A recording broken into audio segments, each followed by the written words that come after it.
me, multiculturalism is about the politics and the economics. I could care less about the social. Okay. I have no problem with white people who don't want to live with black people. No problem at all. Okay. I'm dealing with assets, resources, privileges.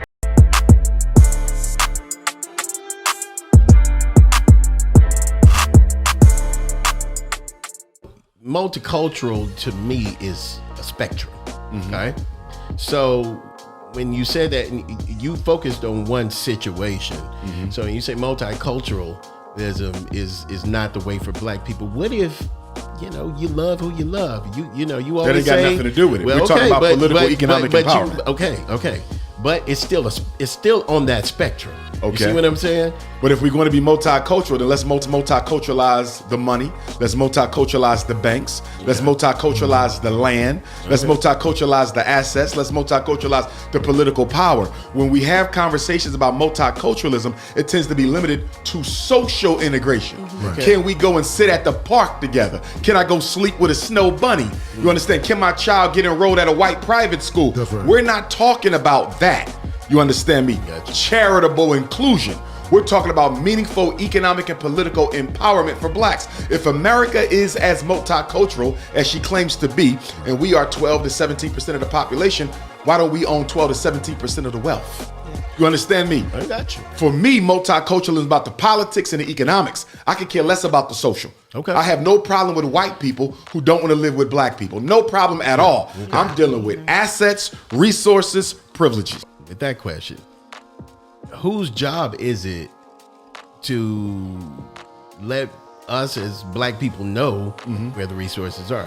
Because a lot of times the information is right there where we are, and we won't even read it. See what That's I'm saying? true, but a lot of times the information is not right there where we are. Let me give you an example. I work in the schools. I'm a school psychologist, right? All right. Most black parents don't know their rights. They don't know that they have a right to refuse the special ed eval. They don't know they have a right to refuse the ADHD eval. They don't know that the school does not have the right to make them go put their child on drugs. They don't know if they don't agree with the evaluation, they got a right to a second opinion. They don't know. Now, does the school give them a handout when you sign a permission form? There's something called a notice of rights. It's a thick packet. You can read it straight through. But if you're not in the field of special education or school psychology, you don't know what the hell they're talking about. Right. Okay. But then when your child ends up spending 12 years in special ed, the system would turn around and say, if you would have read your rights, you would have saw that if you didn't agree with the diagnosis, you could have got a second opinion. But the way in which y'all explain these rights are not necessarily understandable by lay persons. The power structure works the same way. They'll say it's on paper, it's right there for y'all to see it, but where they put it and how they explain it is done in such a way to still keep you ignorant about what's going on. So we got to be careful about saying the information is there. The information is not presented for black people the way it's presented for white people. Facts. Now going back to multiculturalism, how do you feel about the people who have black skin but don't associate with being black? Like say somebody from Jamaica or somewhere that say, I'm not black, I'm Jamaican. Okay, great question. Well, first of all, you got a lot of American Africans who don't associate with being black. So let's be clear about that. Supreme Court Justice Clarence Thomas, straight up a descendant of enslaved Africans, you understand? And don't associate with being black. Well, what is you know what I mean? You look at all the black celebrities who marry white girls, you know, they don't associate. So this whole notion of not associating with black people is not limited to African immigrants, as some people would posit the narrative. We have just as many American Africans who are as guilty of the same thing. For me, coming from a Pan-Africanist perspective, it is a problem within the race. It is not a problem of any branch of the African family. In other words, I see the same thing in the Caribbean, where you have African people who don't want to be bothered with African people. I see it in the UK, where you have African people who don't want to be bothered with African people. I see it in Africa. I've seen it in South America. That is a problem of the race. Why do you think that is? Self-hatred. Nobody wants to be associated with anything they consider to be an object of ridicule.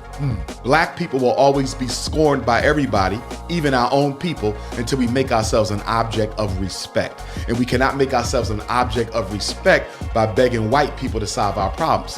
White people are never going to solve black people's problems. But they will keep you believing that they will, i.e. the Democratic Party, i.e. the President of the United States, i.e. the Congressional Black Caucus.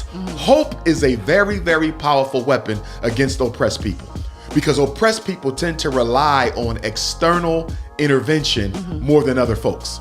And they tend to also be extremely religiously immature. So they're looking for God to help them before they help themselves. Yeah. They're looking for the government to help them before they help themselves. So if I want to control black people, all I have to do is make them think help is coming. Help is coming. Never deliver the hope. In every election, you're promised that if you just hang in there with us, 4 more years, things will get better. Well, guess what? Average black person life expectancy is probably around the mid-70s, early 80s. You divide that by 4 years of every president. What do you live through? Maybe 25 presidential elections. So all they have to do is feed you false hope for 25 presidential elections, and the next thing you know, you in the grave.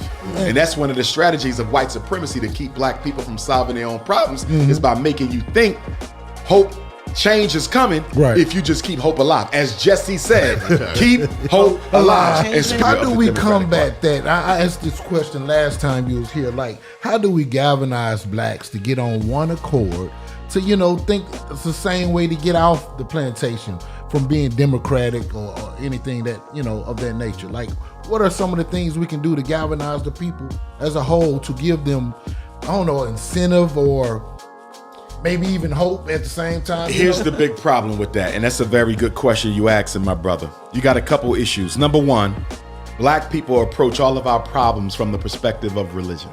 Right.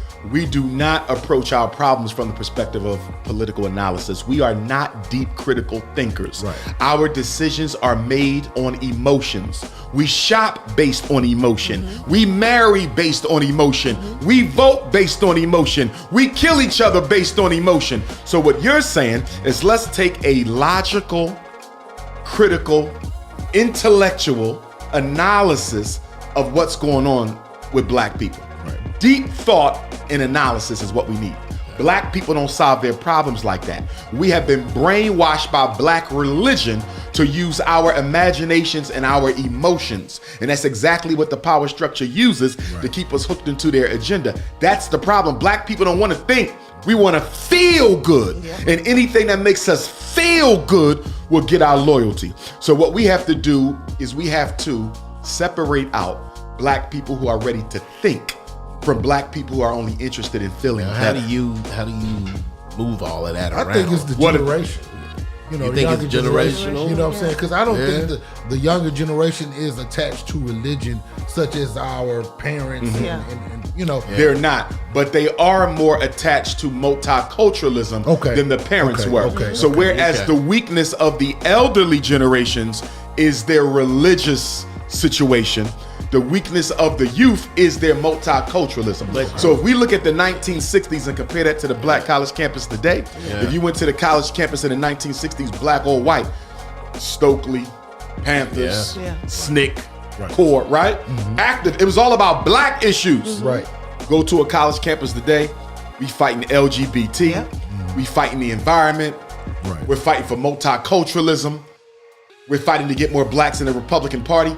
Anything except what matters to us, our young people on the college campuses are involved in that. Complete 360-degree turn from where we was back in the 1960s. They have multiculturalized our young people, and our young people are also more materialistic. That's another weakness. So the strengths of the elders are the weaknesses of the youth, and the strength of the youth are the weaknesses of the elders. So the youth are very much more about X's and O's, measurable gain. But they're also more selfish and they're also more multicultural. But where's the sweet spot in that? I think the sweet spot is with us. Okay. You're talking about our generation. Our generation, With the sweet in spot. between. But the problem with our generation, we suffer from both sides. We got the materialism, the multiculturalism, You got to hear and the religious from feel the parents goodism and the grandparents. Exactly. And